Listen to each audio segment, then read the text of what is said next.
My name is Isabella Harrington, and now, at the age of 42, I am the Countess of Blackwood, a wife, a mother, and the mistress of an estate that thrives under my careful watch. But that is the end of the story, and the end tells you nothing of the beginning. 22 years ago, I was simply Isabella, the plain sister, the forgotten one, a permanent fixture in my family's London drawing room, destined, it seemed, for a quiet life of managing household accounts and fading into the floral wallpaper. What no one in the glittering, ruthless world of London society ever knew was that my sister Chloe's spectacular social season, the one that had tongues wagging from Mayfair to Chelsea, was the greatest deception we had ever pulled. It was a grand conspiracy, a desperate, brilliant gambit, designed not to find her a husband, but to secure one for me. Before I reveal how our secret plan to fool an Earl led to the most unexpected love story of my life, a love that was forged in lies and redeemed by truth, I want you to do something for me. Let me know where you're watching from in the comments below. It's a comfort to know where a story lands. And if you have ever felt overlooked, if you've ever been the one in the shadows while someone else basked in the sun, please hit that like button, because you will understand the heart of this journey. For those of you who are new here, I ask you to subscribe and join a community of people who understand that true worth isn't always what's on the surface. Now, let us return to a time of silk gowns, whispered secrets, and the suffocating pressure of the marriage market. Our family, the Harringtons, was a study in genteel decay. My father, the late Baron Ashworth, had possessed a title that stretched back centuries and an income that could barely stretch to the end of the season. When he passed, he left us with the grand family name, a heavily mortgaged country house we could no longer afford to open, and a mountain of quiet, respectable debt. This left my mother in a state of perpetual, perfumed panic. Her entire world, her entire sense of self, was built on the foundation of social standing, a foundation that was crumbling beneath our feet. Her solution, her only solution, was my sister Chloe. Chloe was a masterpiece. She had hair the color of spun gold, eyes the blue of a summer sky, and a laugh that sounded like wind chimes. She was beauty made manifest, and in our mother's eyes, she was not a daughter so much as a divine asset, the key to our salvation. Every lesson, every gown, every ribbon was an investment in the Harrington family's future, a future that rested entirely on her making a brilliant and, more importantly, a wealthy match. I, on the other hand, was Isabella. I had my father's sensible brown hair, his quiet gray eyes, and his unfortunate love for books over balls. While Chloe was being taught the subtleties of the flirtatious fan, I was hiding in the library, devouring treatises on crop rotation and Greek philosophy. My mother saw my pursuits as a liability, a willful embrace of spinsterhood. "No man wants a wife who corrects his Latin, Isabella," she would sigh, her disappointment a tangible thing in the air between us. "Try to smile more. You look so severe when you're thinking." The constant comparison was a dull ache I had learned to live with. Chloe was the sun, dazzling and warm, drawing all life toward her. I was the moon, pale and distant, visible only when she was not present, and even then I only reflected her light. We were two sides of a coin, valued entirely differently by the world. But the world did not see what happened when the drawing room doors were closed. It did not see the fierce, unshakable love that bound us together. Chloe never treated me as lesser. She saw my mind not as a flaw but as a wonder. She would bring me her troubles, her fears, her secret hopes, laying them out for me to organize and understand, just as I organized the household ledgers. And I, in turn, found in her affection the unconditional acceptance I craved. She was my sun, yes, but she warmed me, she didn't burn me. The pressure of that particular London season was crushing. A new and eminently desirable bachelor had arrived on the scene, Lord Luther Taylor, the Earl of Blackwood. He was young, impossibly wealthy, owner of vast estates in the north, and by all accounts a man of serious character and impeccable reputation. My mother spoke his name with a reverence usually reserved for the divine.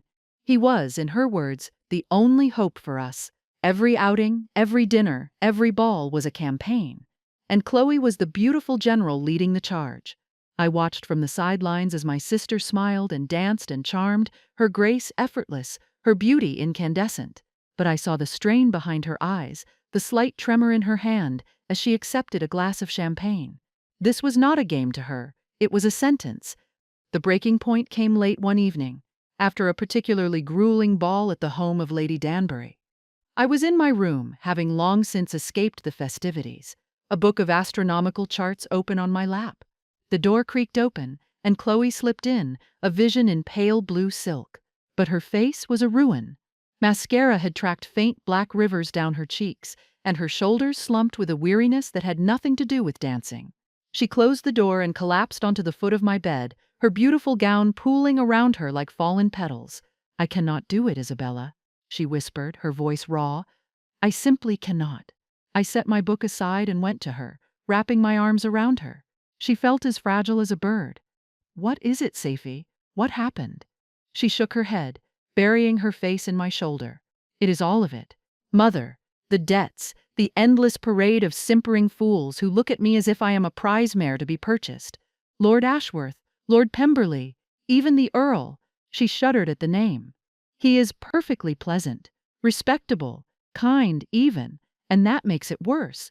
I feel like a fraud." I smile and nod, and all I can think is how much I despise myself. Her confession tumbled out in a torrent of misery. She spoke of the hollowness of the compliments, the possessive way men held her arm, the chillingly transactional nature of every conversation. But there was more.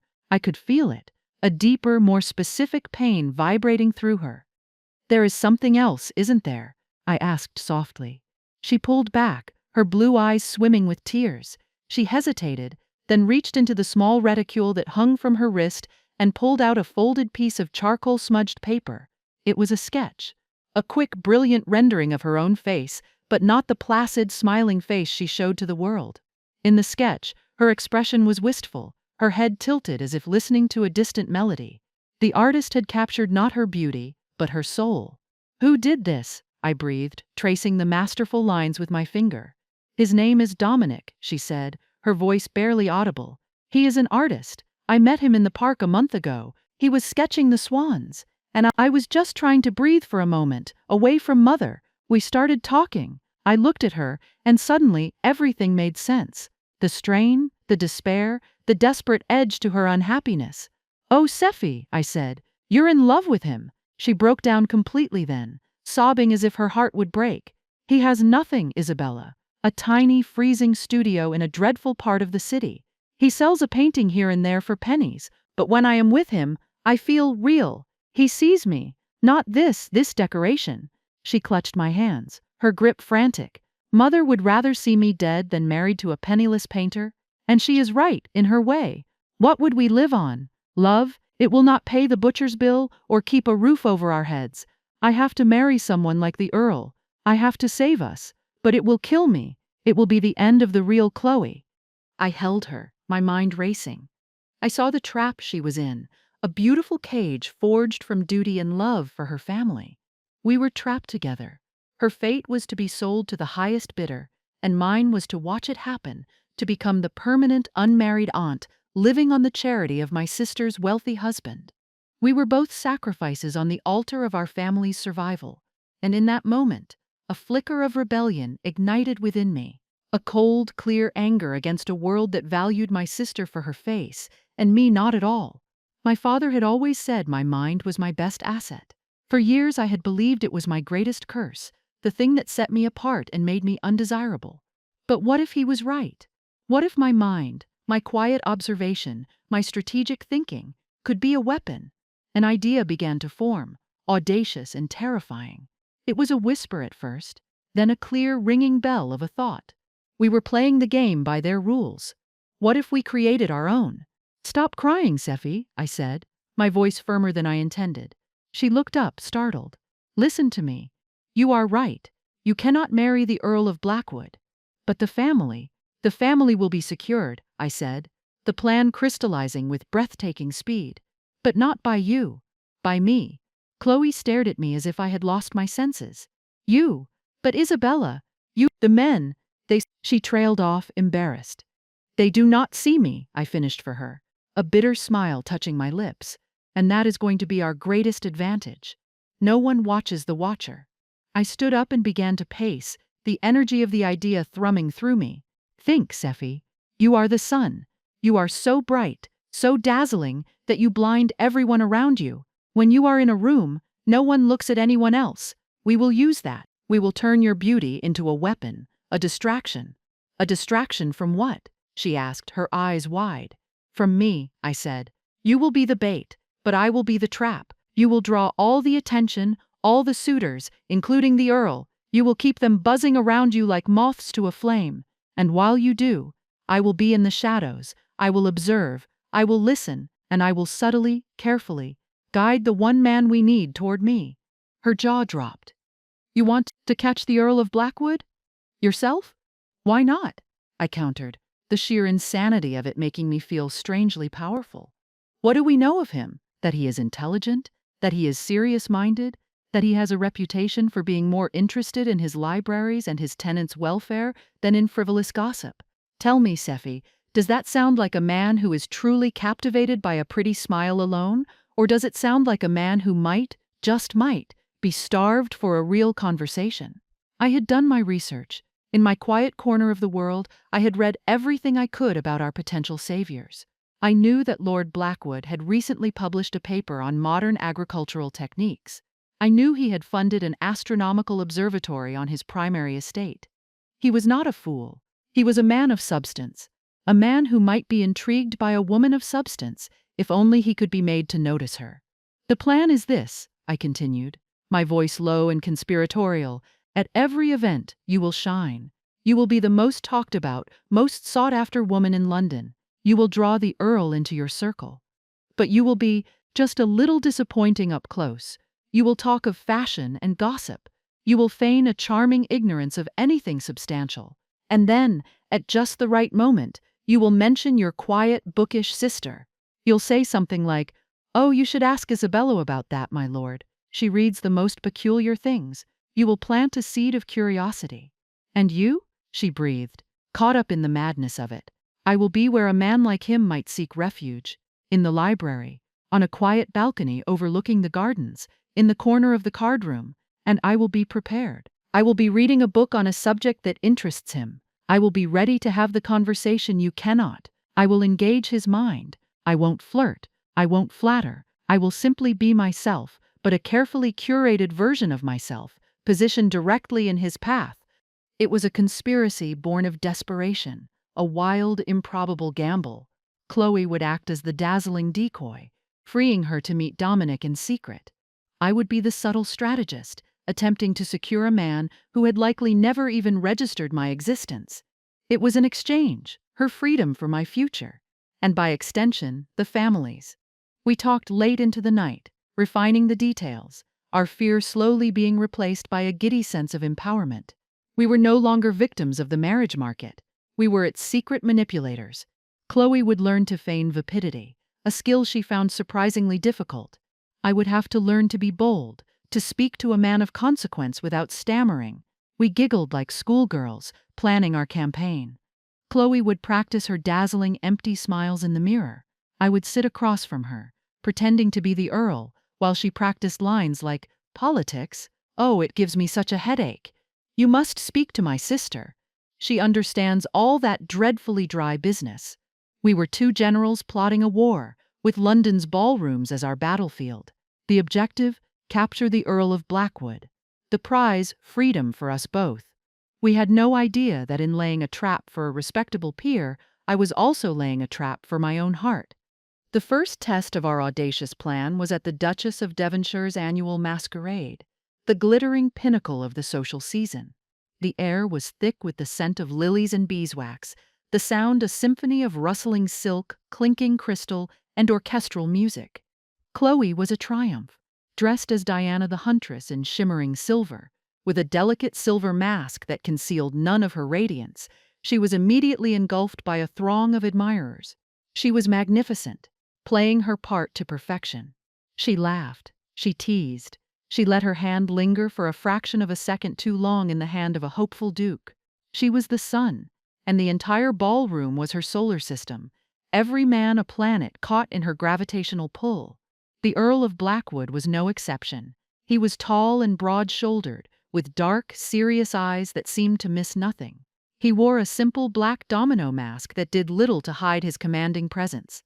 As per our plan, he was drawn to Chloe, and she engaged him with a performance of such charming vacuity that I, watching from my concealed position behind a large potted palm, almost burst into applause. I saw him ask her a serious question about the political situation in France, and I saw my sister, my brilliant, well-read sister, tap him playfully with her fan and say, "Oh, my lord, you must not trouble my little head with such weighty matters.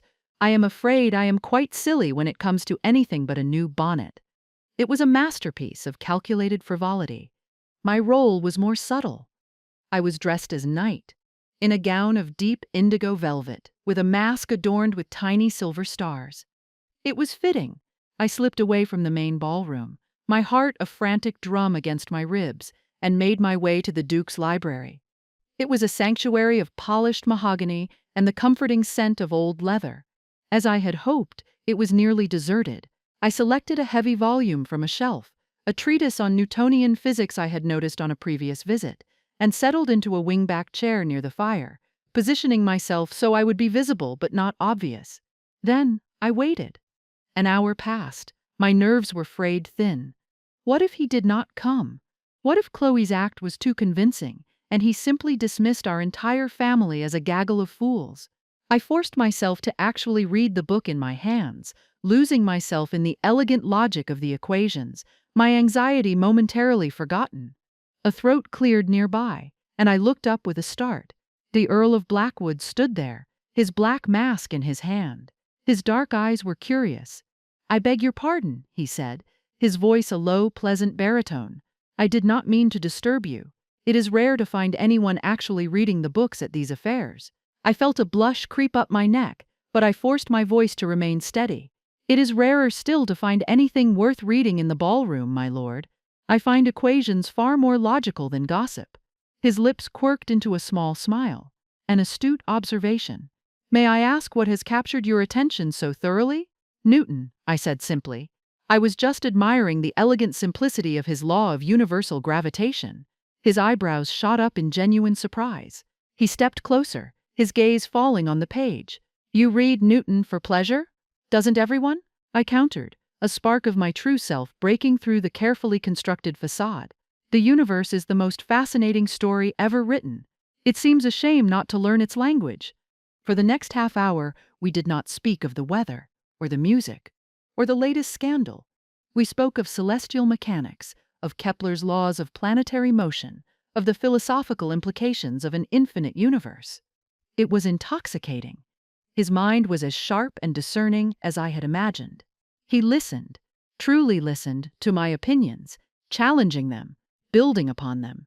He forgot he was an earl, and I was a wallflower. We were simply two minds, meeting and sparking in the quiet firelight. He seemed to have no idea who I was until I finally rose to leave. "I should return," I said. "My mother will worry." "Of course," he said, looking genuinely regretful. "May I ask your name?" "Forgive me, the masks make introductions a trial." "I am Isabella Harrington," I said. "My sister is Chloe." The look on his face was a study in controlled astonishment. It was as if I had told him I was from the moon we had just been discussing. He had seen the sun, dazzling and bright, and had never once considered it might have a celestial twin, hidden in the dark. The plan, to my utter shock, was working. Over the next few weeks, we executed our strategy with military precision. At a garden party, Chloe held court by the rose bushes, sighing over the beauty of the blossoms, while I, positioned by the less fashionable herb garden, had a detailed discussion with Lord Blackwood about the medicinal properties of foxglove. At the opera, Chloe declared the plot far too complicated to follow, while I, whom Luther happened to encounter during the interval, offered a critique of the libretto's historical inaccuracies. Each meeting was a carefully staged accident, a breadcrumb on the trail I was laying for him.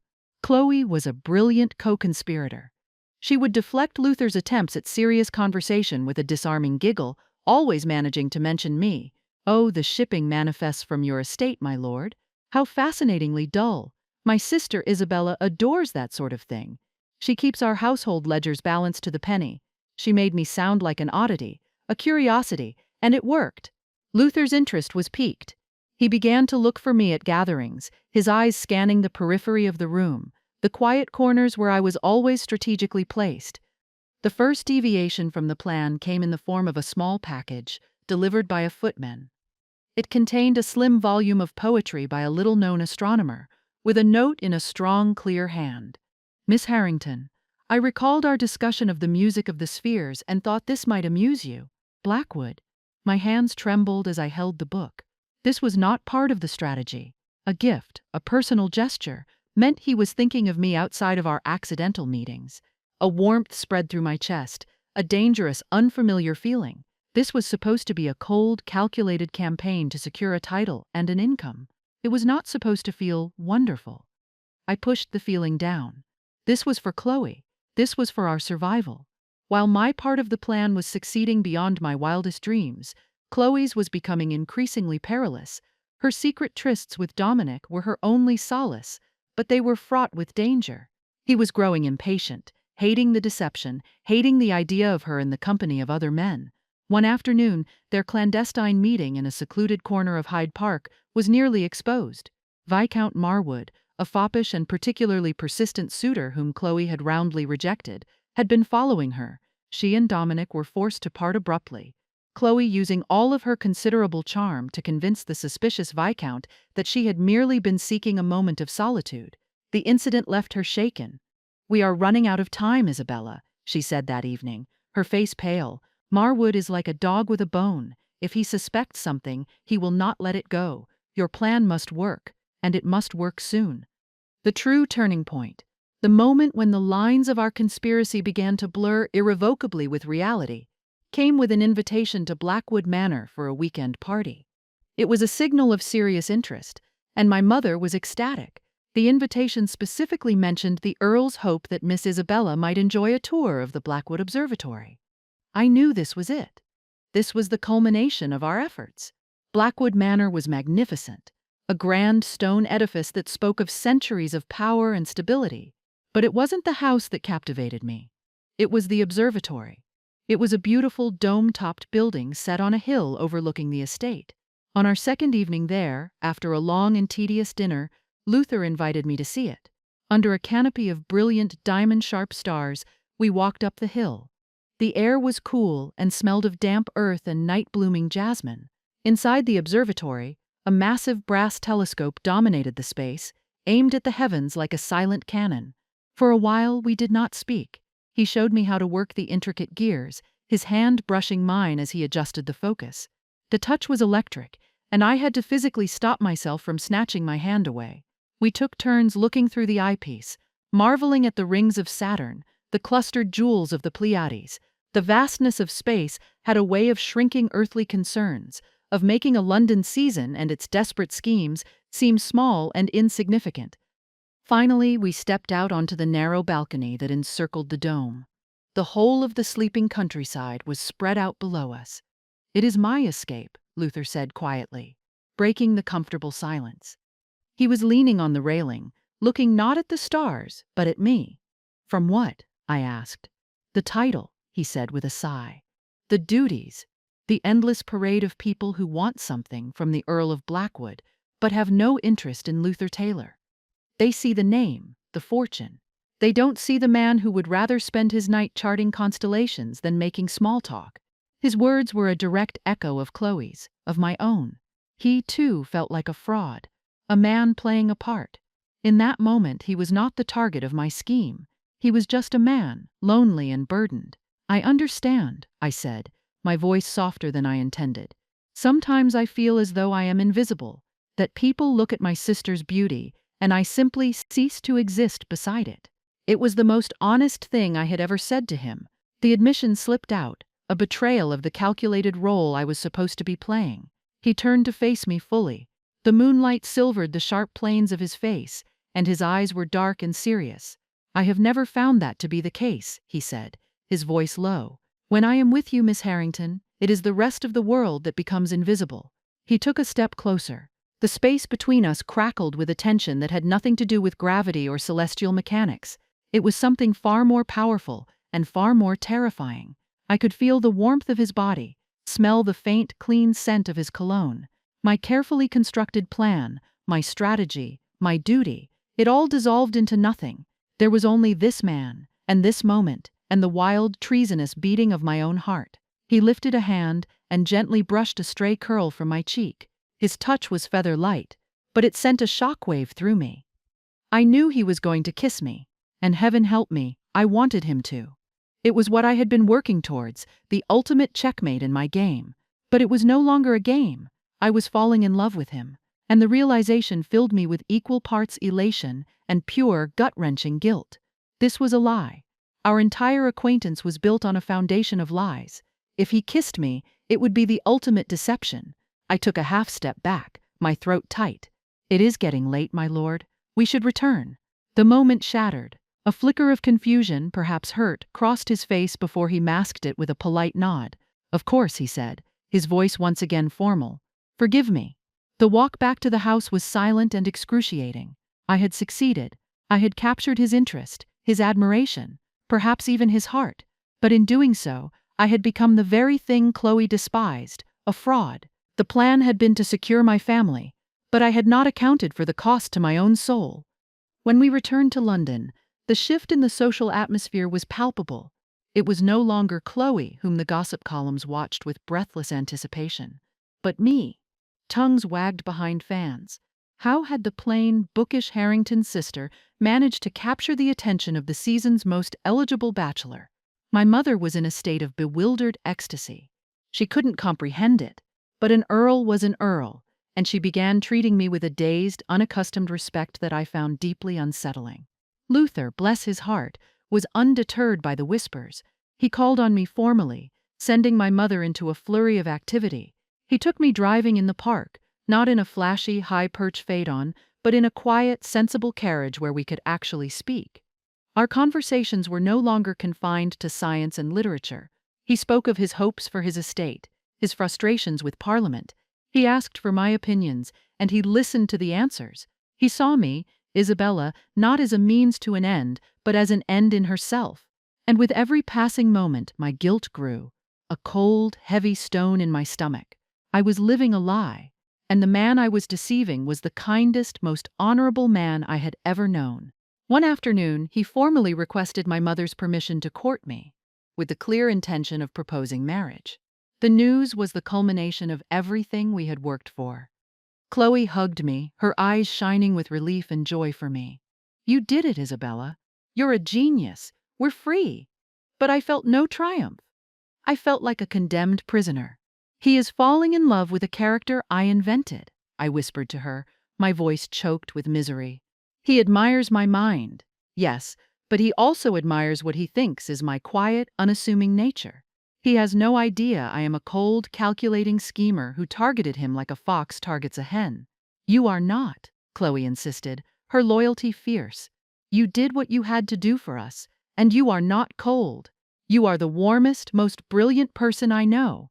He is falling in love with the real you, Isabella. The plan just opened the door so he could see it." I wanted to believe her, but the deception felt like a poison in my veins. Meanwhile, Viscount Marwood's malice had not abated. Spurned by Chloe and publicly humiliated by the Earl's preference for the unmarriageable sister, his resentment had festered.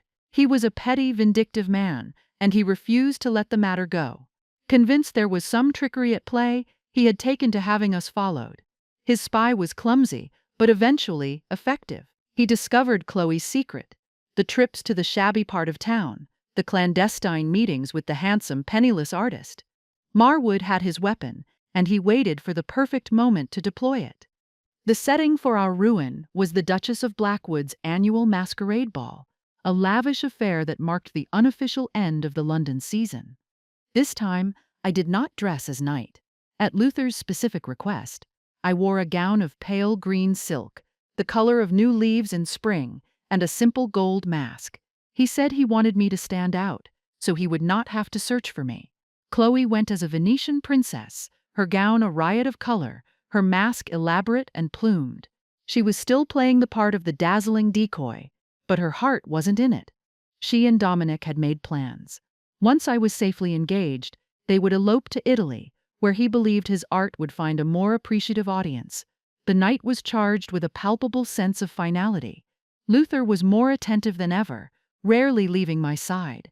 The whispers followed us everywhere, a mixture of envy and disbelief. He led me through the crush of the ballroom, his hand warm and firm on my arm, guiding me toward the French doors that opened onto the cool, moonlit gardens. "A moment of peace, I think," he said, his smile for me alone. He found a secluded stone bench in an alcove of jasmine, the sound of the orchestra a faint melody in the distance. The air was sweet and heavy. This was it. I knew what was coming. My heart hammered against my ribs, a frantic, trapped thing. He took my hand, his thumbs stroking gently over my knuckles. "Isabella," he began, his voice low and serious, "I know this has been unconventional, and I know the speed with which I have pursued you has set tongues wagging. I do not care." He looked into my eyes, and the sincerity there was a physical blow. From the moment we first spoke in the Duke's library, I felt as though I was meeting an equal. "I have spent my life surrounded by people who agree with me because of my title. You challenge me. You make me think. You make me laugh. In a world of artifice, you are the truest person I have ever known." Oh, the irony. It was a knife in my heart. "What I am trying to say, rather clumsily," he continued, a rare hint of nervousness in his voice, "is that I have fallen in love with you. With your brilliant mind, your quiet strength, your fierce integrity." He was reaching into his pocket, his eyes never leaving mine. I could see the velvet box in his hand. My stomach churned. He was proposing to a lie, a woman of fierce integrity. The hypocrisy was suffocating me. Before I could speak, before I could confess and shatter his perfect image of me, a harsh, triumphant voice sliced through the intimate quiet. "Integrity? You speak of integrity, Blackwood? You have been played for the most colossal fool in all of London." Viscount Marwood stepped out from behind a nearby statue, his face a twisted mask of glee. He was not alone. Two large footmen held a struggling Dominic between them, his artist's clothes rumpled, his face bruised, and behind them, her mask gone, her face ashen with terror, was Chloe. My blood ran cold. "What is the meaning of this, Marwood?" Luther demanded, rising to his feet, his body instinctively shielding mine. "The meaning?" Marwood laughed, a high, unpleasant sound. "The meaning is that you have been the victim of the most audacious, duplicitous scheme of the season, orchestrated by the clever Harrington sisters."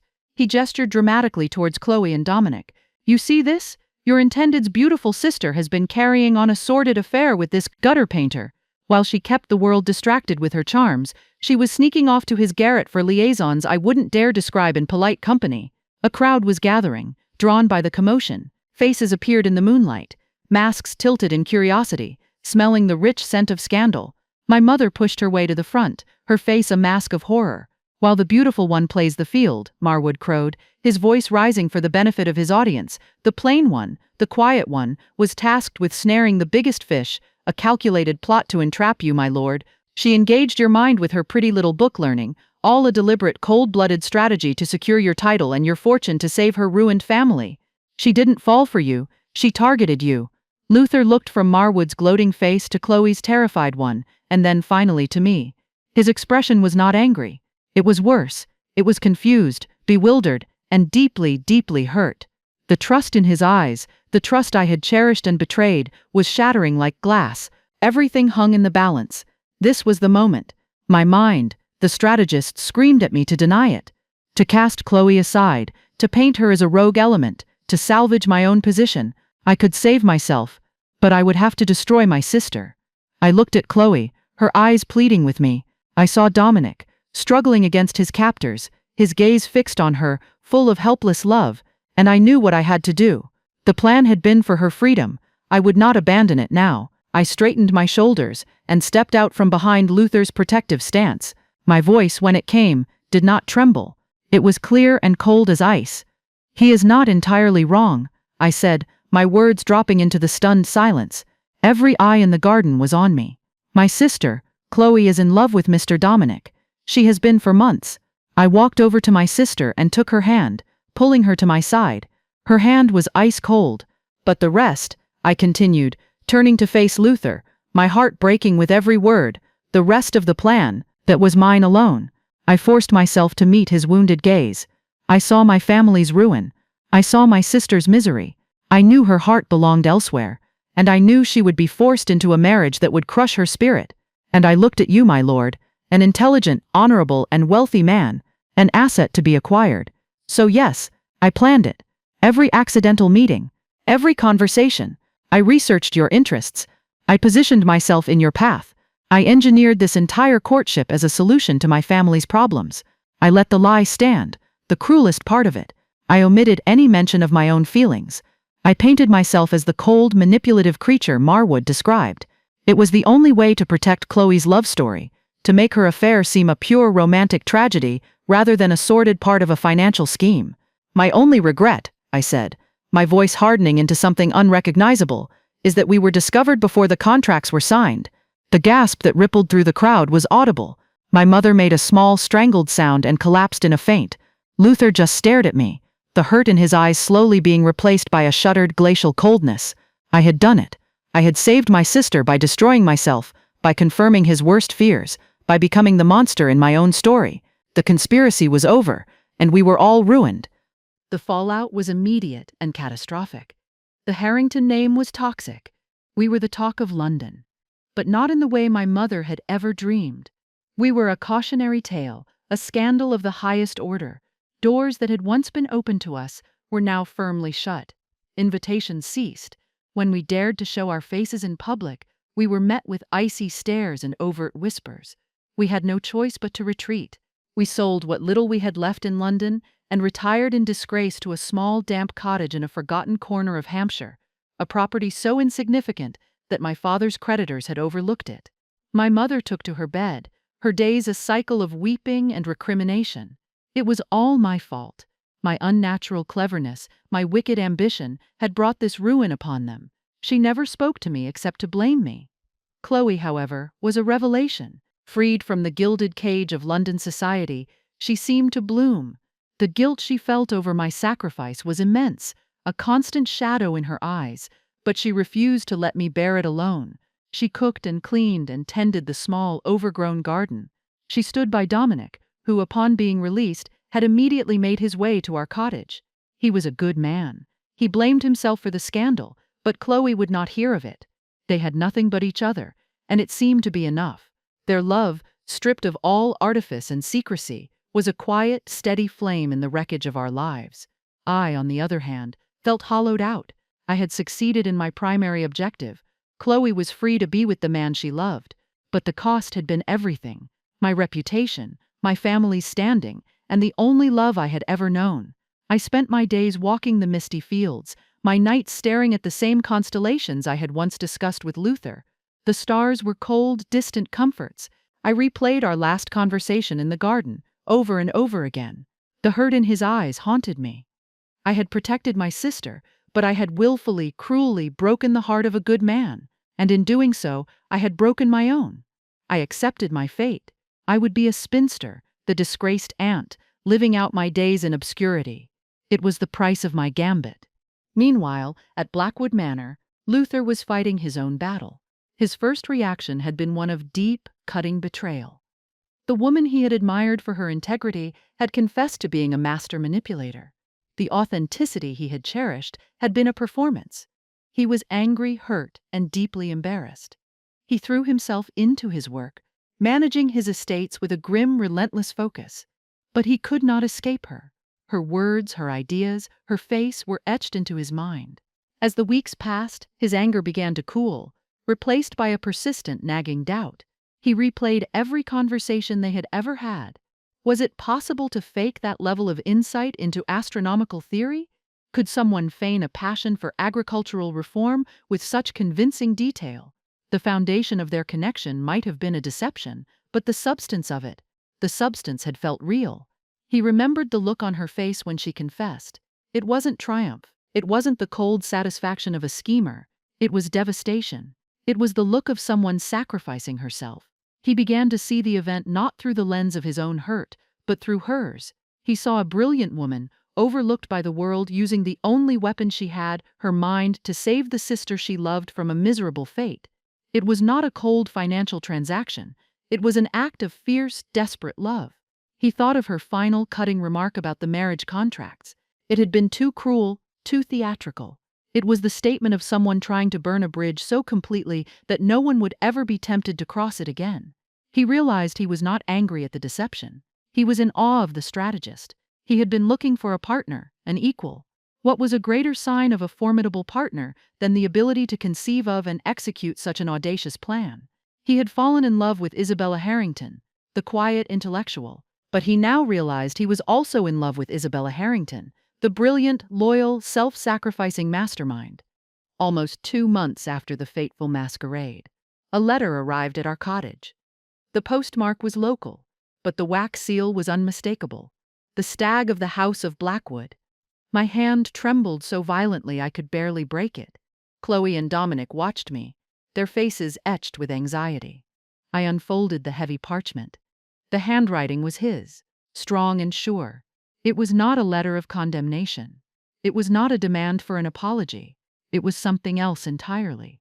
"My dearest Isabella," it began, and my breath caught in my throat.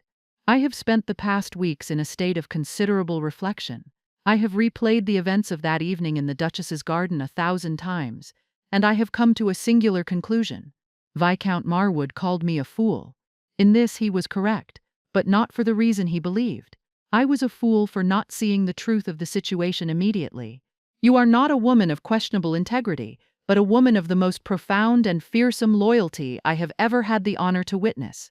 You constructed a plan to capture an earl to save your sister. I must inform you, Miss Harrington, that in this endeavor you were entirely successful. You did, indeed, capture an earl. What you seem not to have accounted for in your meticulous planning, however, was that in the process you also captured his heart. That is an outcome for which you and I are both now responsible. I find myself compelled to come to Hampshire to discuss the terms of your surrender, or perhaps mine. I will be at the Swan's Crest Inn in the village tomorrow. I ask that you meet me there at noon. Yours in deepest admiration, Luther. I read the letter twice, then a third time, the words blurring through my tears. It was not forgiveness. It was understanding. It was acceptance. It was everything I had thought was lost forever. The Swan's Crest Inn was a modest establishment, with low-beamed ceilings, and the scent of wood smoke and baking bread. I arrived exactly at noon, my heart aflutter. He was waiting in a private parlor, standing by the window, looking out at the village green. He turned as I entered, and the breath left my body. He looked tired, but his eyes were clear and full of a warmth that I thought I would never see again. There were no pretenses left between us, no schemes, no masks, just two people in a quiet room. "You came," he said, his voice soft. "I came," I replied, my own voice barely a whisper. "Luther, I am so sorry." "For what, precisely?" he asked, taking a step toward me. "For your brilliant strategy? For your unshakable loyalty to your sister? For saving her from a life of misery? Or for underestimating me?" He was close now, close enough for me to see the sincerity etched on his face. "I will admit you wounded my pride," he said, a wry smile touching his lips. "But my heart was another matter entirely. It has been yours for longer than I cared to admit. I was not falling for a character, Isabella. I was falling for the mind that created the character. I was falling for the woman who loves her sister so much she would risk her own ruin for her happiness. But I lied to you," I choked out, the guilt still a raw wound. "I deceived you. You presented me with a puzzle," he countered gently, "and I have spent weeks solving it. And the solution is this. I do not want a decorative, simple wife. I have a vast estate to run, tenants to manage, political battles to fight. The world is a complex and often treacherous place. I find I have absolutely no desire to face it with anyone but a brilliant, formidable strategist by my side." He took both of my hands in his. His grip was warm and steady. "I came here to ask you a question, Isabella Harrington, and I require an honest answer, with no strategy involved. Will you marry me? Not to save your family, not as part of a plan, but because you might, in spite of my title and my fortune, have some small affection for the man who loves to talk about the stars with you." Tears streamed down my face, but for the first time in months, they were tears of joy. "Yes," I whispered. "Yes, Luther, I will." He did not just marry me. He embraced my entire complicated family. He saw Dominic's talent, and under the guise of needing the Blackwood family portraits updated, he gave him a series of commissions so substantial that it secured his financial future. It was not charity. It was a quiet, respectful investment in my sister's happiness. He used his considerable influence to settle our family's debts, not as a grand savior, but as a son-in-law helping to put a house in order. We had a small double wedding in the little village church in Hampshire.